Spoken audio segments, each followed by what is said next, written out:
చదువు, సంస్కారము, మర్యాద, హుందాతనం ఉన్న ఒక పార్టీ నాయకుడిగా నేను చేసే విజ్ఞప్తి, నేను చేసే ప్రార్థన ఏంటంటే, ఈ పుట్టిన మట్టి సాక్షిగా, అంతరాత్మ సాక్షిగా అక్రమ అనైతిక పనులు నేనెన్నడూ కూడా చేయలేదు అనే మాట స్పష్టంగా చెప్తా ఉన్నాను. ఈ రెండేళ్లలో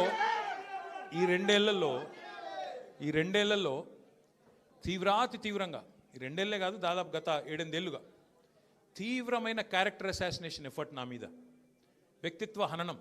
అంటే ఒక కుక్కను చంపే ముందు పిచ్చి కుక్కను ముద్రేయాలని ప్రయత్నం చేస్తారు కదా, నేనేదో డ్రగ్స్ తీసుకుంటానని, నాకేదో హీరోయిన్లతో సంబంధాలు ఉన్నాయని లేని దిక్కుమాలిన వార్తలు రాసి నన్ను క్షోభకు గురి చేయడమే కాకుండా నా కుటుంబ సభ్యుల్ని, నా పిల్లల్ని, నా వాళ్ళు అనుకునే వాళ్ళందరినీ విపరీతమైన క్షోభకు గురి చేశారు. అయినా కూడా ఎన్నడూ బాధపడలేదు, బయటకు వచ్చి వేరే వాళ్ళలాగా దొంగ ఏడుపులు ఏడవలేదు.